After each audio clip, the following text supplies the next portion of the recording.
Hello friends, hello. welcome to our YouTube channel, welcome to another fresh vlog and welcome to another video.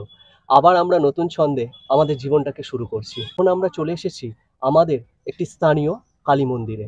Varun, তুই যদি এই স্থানীয় কালী মন্দির কোথায় সেই লোকেশন সম্বন্ধে আমাদের দর্শকদের কিছু বলিস। তো বন্ধুরা, এই স্বাধীনতা দিবসের দিন আপনারা অনেকেই আনন্দ করেন একদম এবং অনেকেই মানে কি গোটা সবাই ভারতবাসী গোটা আনন্দ ভারতবাসীর করবে। কাছে এটা এটা আনন্দের দিন, আনন্দের দিন, কারণ আমরা পরাধীন ছিলাম, সেই পরাধীন থেকে আমরা স্বাধীন হয়েছি স্বাধীন এবং হয়েছে। জানি না আমরা কতটা স্বাধীন হয়েছি। তবুও এই স্বাধীনতা দিবসটা আমাদের কাছে সবথেকে স্মরণীয়, সবথেকে স্পেশাল।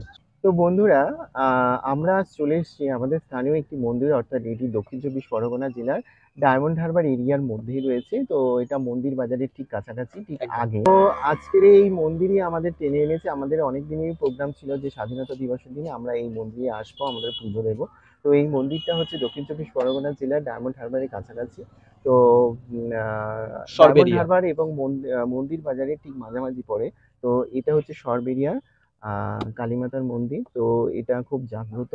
তো এখানে সাধারণত মঙ্গলবার এবং শনিবার করে এখানে পুজো মা হয়। কালী দিয়ে পুজো হয় এবং সাধারণত অনেকে অনেক মনস্কামনা, অনেক জমি রকম সংক্রান্ত মামলা বা চাকরি সংক্রান্ত বিষয় বা যে কোনো বা যে সমস্যা বা কোনো সমস্যা। আহ, তো বিশেষত আমি এই মন্দিরের মধ্যে একবার এসেছিলাম, তো আমি দেখলাম। তো সাধারণত যারা মানে সদ্য বিবাহিতা তারাই বিভিন্ন তাদের ধরনের সন্তান মানত করে কামনায় নেয়, তাদের সন্তান কামনা বা সন্তান আসার কামনায়।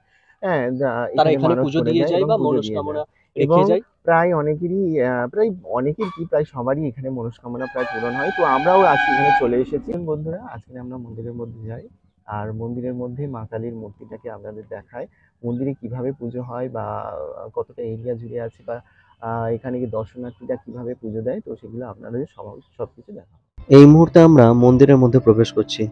এই যে খালের ওপর দিয়ে যে একটা রাস্তা রয়েছে, অর্থাৎ এই পোলের ওপর দিয়ে আমাদের মন্দিরে প্রবেশ করতে হবে এবং ওই যে দেখা যাচ্ছে অ্যালবেস্টারের যে চালটা, তো এটাই হচ্ছে মূল মন্দির।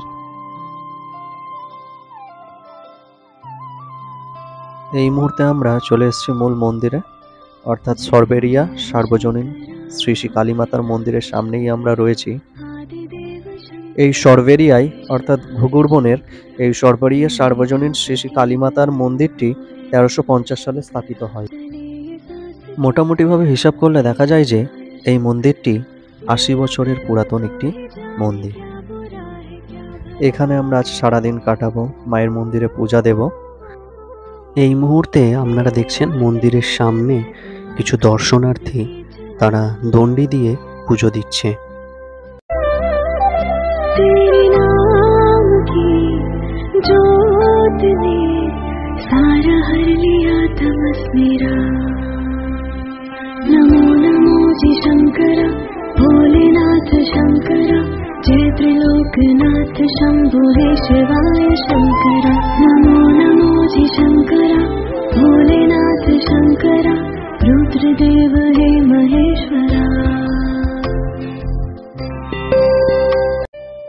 এখানে পুজো দেওয়ার জন্য সন্দেশ, মিষ্টি এবং প্যাড়া জাতীয় যে মিষ্টিগুলি হয় বা লাড্ডু, সমস্ত এখানে পাওয়া যাবে একটি দোকানে। এছাড়াও রয়েছে পূজা দেওয়ার জন্য ধূপ ও মোমবাতির ব্যবস্থা এবং আপনারা পূজা দেওয়ার জন্য দাগাও এখান থেকে কিনতে পারেন এবং আপনারা যদি কোনো মনস্কামনা রাখতে পারেন সেটি এখানে একটি ঢিলির মাধ্যমে বেঁধে মন্দিরে ঝুলিয়েও দিতে পারেন। रहेगी तेरी आस्था, क्या समय क्या प्रलय, दोनों में तेरी महानता महानता महानता।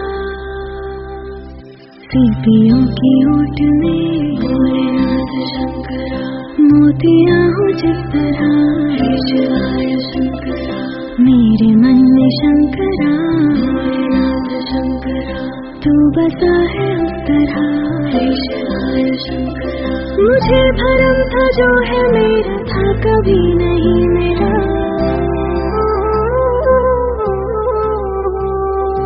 अर्थ क्या निरर्थ क्या, जो भी है सभी तेरा। तेरे सामने है झुका, मेरे सर पे हाथ रख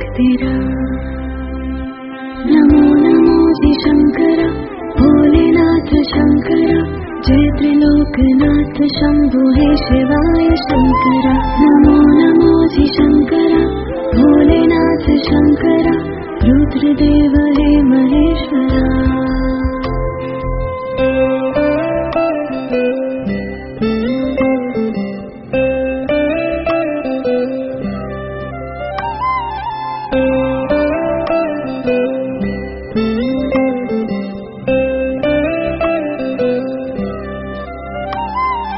चंद्रमाला लाट पे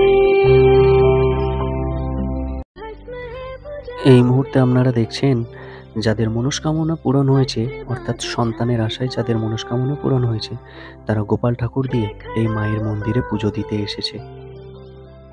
আপনারা যদি পরিবার এবং বন্ধু বান্ধবদের সাথে একত্রে অনেকে আসেন, তাহলে চিন্তারও কোনো কারণ নেই। এই সরবেরিয়ার সার্বজনীন শ্মশান কালী মন্দিরের সামনেই রয়েছে বিশাল দালান ঘর। এই দালান ঘরে বসে আপনারা বিশ্রামও নিতে পারেন এবং আপনাদের অবসর সময়ে টিফিনের ব্যবস্থা করলে এখানে বসে আপনারা নিশ্চিন্তে খাওয়া দাওয়াও সারতে পারেন। এতক্ষণ ধরে আপনারা দেখলেন আমি এবং আমার বন্ধু পড়ুন দুজনে মিলে এই মন্দিরে আমরা পূজা দিলাম এবং মায়ের কাছ থেকে আমরা আশীর্বাদও চেয়ে নিলাম। মায়ের মন্দিরের যিনি পুরোহিত রয়েছেন, এই মুহূর্তে তিনি মাকে জবার মালা পরিয়ে দিচ্ছেন।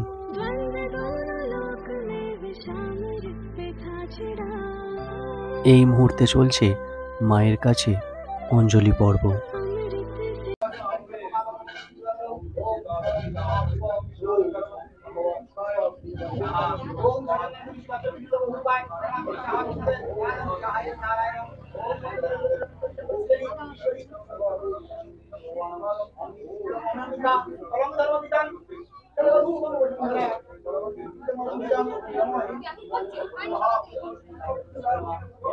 শোনা যায় যে এই মায়ের মন্দির তৈরির পিছনে রয়েছে এক অজানা ইতিহাস, অজানা কারণ। লোকমুখে প্রচলিত আছে যে ক্যান্সার আক্রান্ত এক রোগী মায়ের এই মন্দিরে এসে মনস্কামনা রেখেছিল এবং তার সেই দুরারোগ্য ব্যাধিও নাকি নিরাময় হয় এবং বহু নিঃসন্তান দম্পতি তারা সন্তানের মনস্কামনা নিয়ে এসে এই মায়ের মন্দিরে পুজো দিয়ে যায় এবং তাদের সেই মনস্কামনাও পূরণ হয়। চাকরি সংক্রান্ত বিষয় বা জমি সংক্রান্ত মামলা তাও নিষ্পত্তি হয় এই মায়ের মন্দিরে। रुद्रदेव हे महेश